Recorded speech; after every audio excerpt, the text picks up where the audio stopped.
Alright, so thanks for watching today's video and welcome. We're going to be covering my own personal rig, which is basically, I was fortunate to be one of the people who managed to purchase this thing right before the GPU boom, literally weeks before the GPU boom, and so I was fortunate enough to get mine. It's just slightly above retail price for my GPU, so I'm really fortunate in that regard that my rig was actually relatively affordable overall. So I'm going to preface it with that. With that being said, we're going to go over each component that I currently have in the system, some of the things that I plan to upgrade, as well as some action shots, some benchmarks, and just some further discussion about the rig itself, and maybe something as to whether it might inspire you to create something similar to this. So first of all, where it's enclosed in a Cooler Master case, it's one of the airflow cases with the triple RGB fan design. Unfortunately, for the life of me, I can't remember the name of it, but I'll tell you, it's a great case. Mine is just slightly a little bit dusty. I need to take a vacuum and clean it up there, but I have kept it pretty clean for the most part, and basically it's pretty solid as far as the case itself. It's got a tempered glass side panel. It's got plenty of airflow. It's got plenty of space for cable management on the front. It's a little tight in the back. I will complain about that. But if you have a lot of space down here to work with, where you can slide some cables. As you can see, some of my cables are a little exposed from the back cable management. I have a complaint about that. But you can slide some of the cables underneath here to clean it up a little bit and everything. I felt that my cable management's not perfect, but it is good enough in my standards. But so we'll go ahead and get started with what is in the system itself. I'll be pointing them out piece by piece, and we'll be going from there. So we had the case that we just discussed. We're going to be discussing now the MSI motherboard. That's basically a MSI Mag Tomahawk motherboard. It's a Z490 motherboard. There's a myriad of reasons as to why I chose it. The first reason, it has built-in I/O shield and built-in I/O everything right there, so you don't need your I/O shield. You don't have to deal with that jazz. The VRMs are pretty beefy, as you can see in the video here. So it's good for overclocking. It has two NVMe M.2 slots, which was crucial to what I wanted to do. And it just had all the I/O that I was looking for at the right price. It was a little pricey, a little bit more on the pricier side for a motherboard, but still it wasn't too bad considering it was a Z490 board. So next, to talk about my CPU that's underneath this water cooler here, which I'll go to the water cooler next. But the CPU is actually a Core i9-10850K. It is clocked at its highest at 5.2 gigahertz when I'm benchmarking. When I'm doing daily driver use, I use it between 5 gigahertz and 5.1 gigahertz. And, I just kind of mess with it depending on, like, if I'm gaming or if I'm, really, it's all about my mood as far as where I'm clocking it at, but it's always over 5 gigahertz. And like I said, that's the Core i9-10850K. I got that for a great deal. That's why I went for it. And this was obviously prior to 11th gen Intel being released. And AMD parts were very, very hard to find in the CPU department. So I just said screw it and went Intel this route because the performance is roughly on par with some of the rest of the high-end CPUs out there. So moving on, we have an MSI 240 millimeter AIO radiator, and as you'll see in some of the B-roll footage, it is illuminated and everything. I do not have it in a push-pull configuration. It just doesn't sit very well in the case with a push-pull configuration. So I decided to just keep it as is with the stock configuration with just 2 fans. But it performs extremely well, especially with that overclocking, because I don't think that Core i9-10850Ks are supposed to hit 5.2 gigahertz. But yeah, so it really helps. It's a great solution. I believe I paid about $105 for this specific MSI one, and it was definitely worth the money. I like MSI parts. I know they have a little bit of a reputation, negative reputation in certain areas, but I like the parts, and I haven't had an MSI part fail on me yet, so I'm not a negative Nancy yet about the company. I just kind of like what they have. So moving on, with our RAM, we have 2 sticks in dual channel. This is 32 gigabytes of G-Skill. I think it's I can't remember which version it is of the G-Skill memory, but nonetheless, it is 32 gigabytes of 3200 megahertz memory. It is clocked up to 3600 megahertz currently, and that stays consistent with or without my benchmarking. So that's a really big thing for me. I love high speed RAM, and it performs really well. It won't go a bit over 3600 megahertz, but it's fantastic at 3600 megahertz. So moving on, we have one right here and one down here. M.2 slots for my NVMe SSDs. I have 2 Samsung 970 plus 500 gigabyte SSDs for a total of 1 terabyte of NVMe storage. I like 500 gigabyte drives just because they're cheap, and I can just keep adding them. You know, you got a lot of SATA ports and M.2 ports and all that kind of stuff. I just take advantage of it with cheap 500 gig drives, because I also, on the back side of this computer, which I won't show because it's not the most graceful cable management on the back side of it, I will admit, but I do on the back side have a 500 gigabyte Samsung 860 drive. It's a SATA drive that I have hooked up to it. So I have a total of 1.5 terabytes of storage in this rig. I have no complaints absolutely whatsoever with this storage. I highly recommend it because it is a good value storage that's also, fast, it's consistent, and that's the whole big thing about SSDs across the board is consistency in their transfer speeds. These are very consistent with that, so that's why I have no complaints.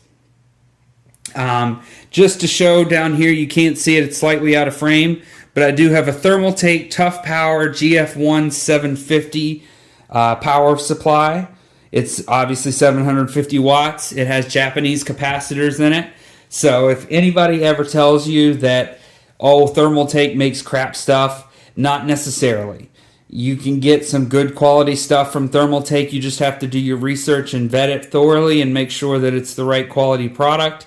It's the same thing with EVGA, every other power supply company out there. They all come from only a couple OEMs, so they're all made, in similar quality tiers. So you're getting what you pay for. I paid quite a bit for this Thermaltake power supply, and it performs fantastic. I can't recommend it enough. If you find it on sale, which I did, and that's the reason I bought it, was because I found it on sale. So if you do find it on sale, I have no reservations in recommending that you jump for it. So finally, we're going to just discuss the big kahuna here, which is going to be the Radeon RX 6800 non-XT graphics card. Now the thing is with this graphics card is that I have essentially turned it into a 6800 XT. It performs at the same level of a slightly overclocked 6800 XT in terms of the benchmarking tools that are available to you. Every benchmarking tool I've ran and done comparisons against 6800 XTs with my processor and similar setups, I have found that I score right in that same realm as a slightly overclocked. So we could say one of the third-party AIB partners that make you know, some of these graphics cards out there, it would be comparable to like an XFX 6800 XT or something of that effect.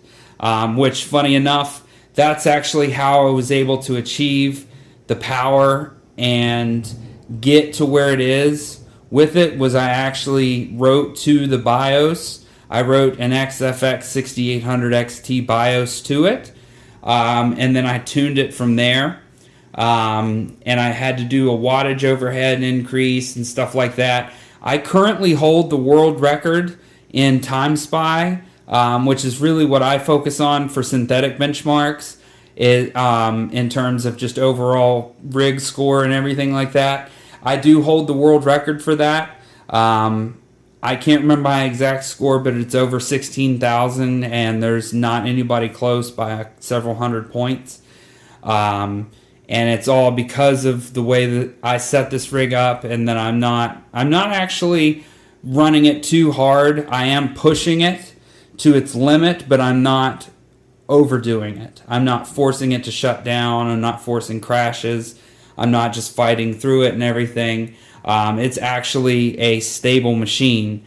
So the Radeon RX 6800 is clocked up to 2.45 gigahertz. It runs a little bit all over the place. If you're familiar with Radeon software, then you'll know what I'm saying. You can see it, that you can't set a certain clock speed. You have to set a range of clock speeds, and so it kind of bounces between the range, but I just approximate at 2.45 gigahertz.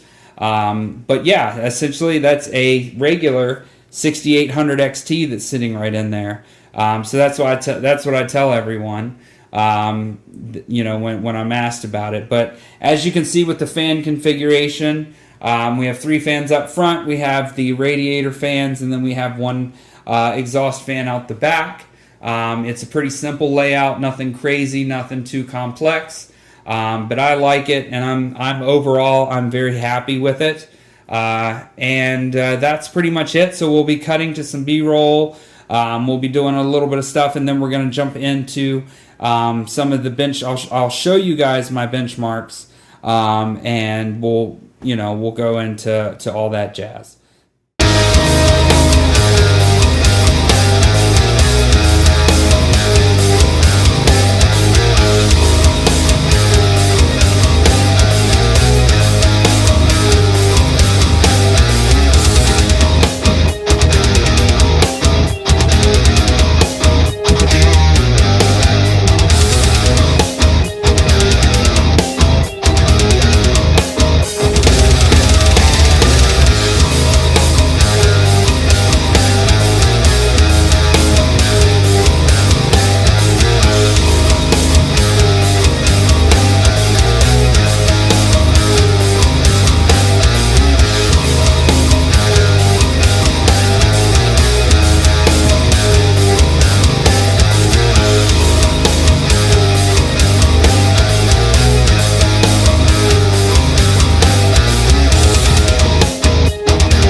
Alright, so we're flying through Washington, D.C. This is just an example of the performance that you'll see on the RX 6800 and the Core i9 10850K, which the 10850K is integral to Microsoft Flight Simulator 2020 because it is a CPU-intensive game.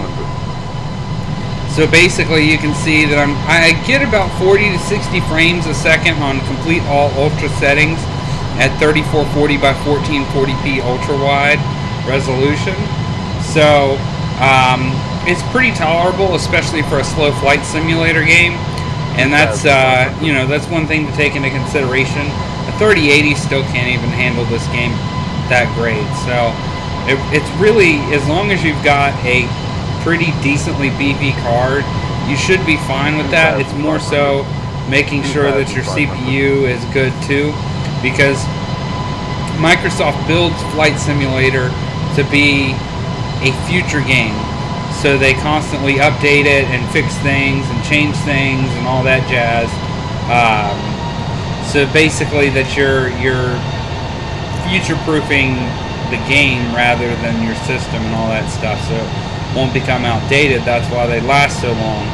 Especially this game of this magnitude, it'll have support for quite some time. So we're coming in here to the runway at Reagan International. What's funny is the last time I did the landing challenge, I landed on the wrong runway, so it didn't give me any points. So now I've figured out which runway, because there's 2 runways here that I can land on at Reagan, and this is the correct one here.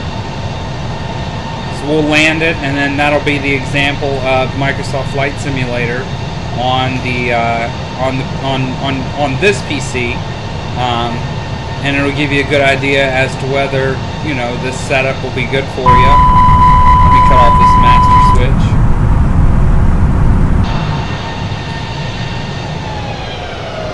Sync rate. Sync rate. Pull up. I'm coming in too hot. Pull up. Yeah, it's not going to be a good landing, unfortunately. Pull up. Pull up. Pull up. Pull up. 20. Sync rate. Yep, I knew I would bounce.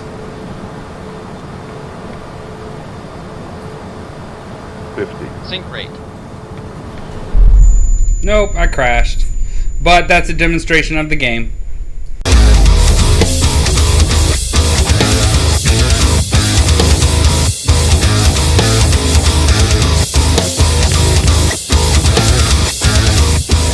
Alright, so we're just going to be talking a little bit about the settings that I use in the graphics card on the AMD Radeon software.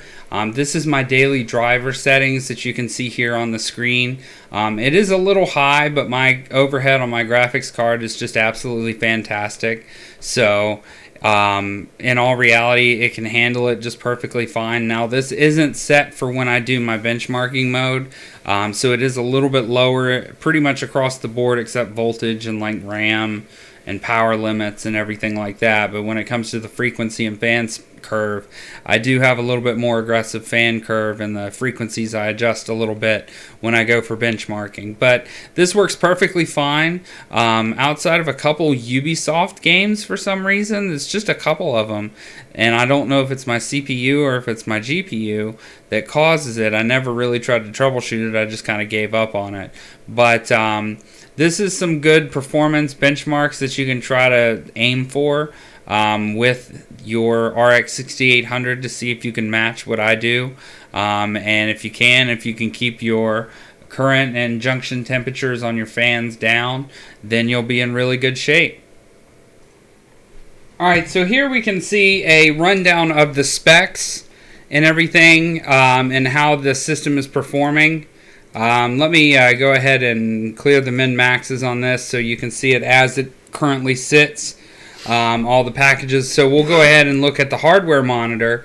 You can see that the 10850K has a 1.36 volt voltage, and it runs in the 40s about. Usually that package says it's 50 and 60, but it averages in the 40s under the water cooling with the 240 AIO. It does have a pretty high power draw. It currently is sitting at 5 gigahertz, but like I said, I go between 5 and 5.1 for my daily driver, and then when I'm going for benchmarking, I do 5.2 gigahertz.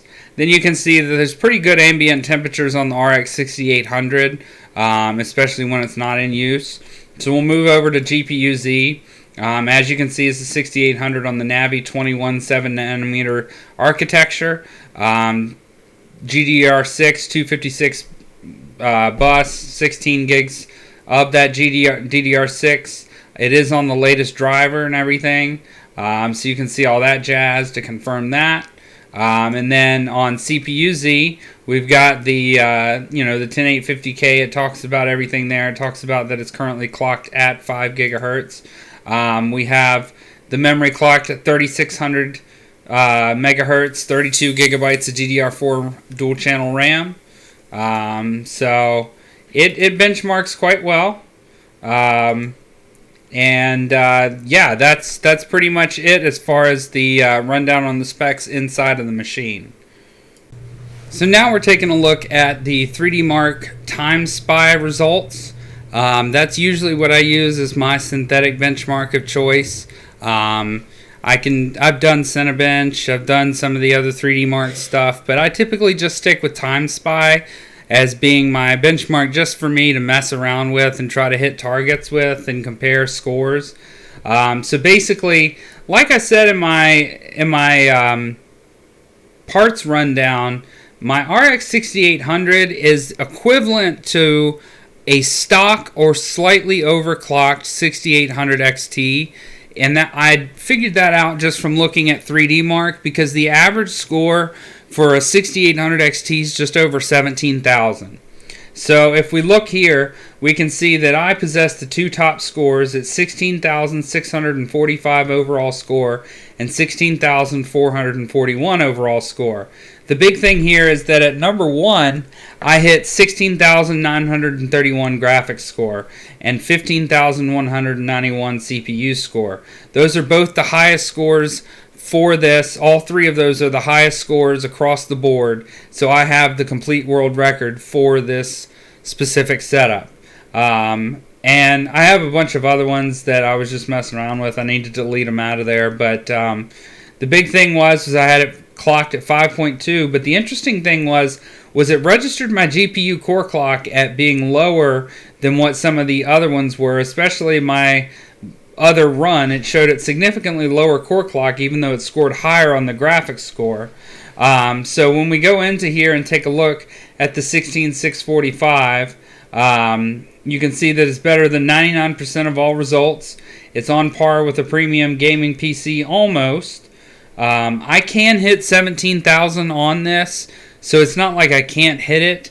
It's just a matter of that's pushing it a little too far, and I might need some more water cooling, either a 360 AIO on the CPU or maybe a water block on the GPU. But as you can see here, we had it set up with 3600 megahertz of RAM. But yeah, it was very interesting with these core clocks and everything. But it was definitely a good run and a valid result, as we can see. And yeah, so those are my benchmark scores there. Like I said, I have used other benchmarks, and I'm pretty much on par with with the 10900K in terms of CPU with my benchmarks. I can pretty much hit everything or exceed it if the 10900K is stock, but I can match almost pound for pound overclock with the 10900K, and the same goes with the RX 6800. I can't score in the top 100 of the leaderboard in 3D Mark with my 6800 against the 6800 XT. However, I can score in a marginal range of a 6800 XT. So that's basically why I say I've turned my card into a 6800 XT. But anyways, that's this section, and yeah, thanks for watching.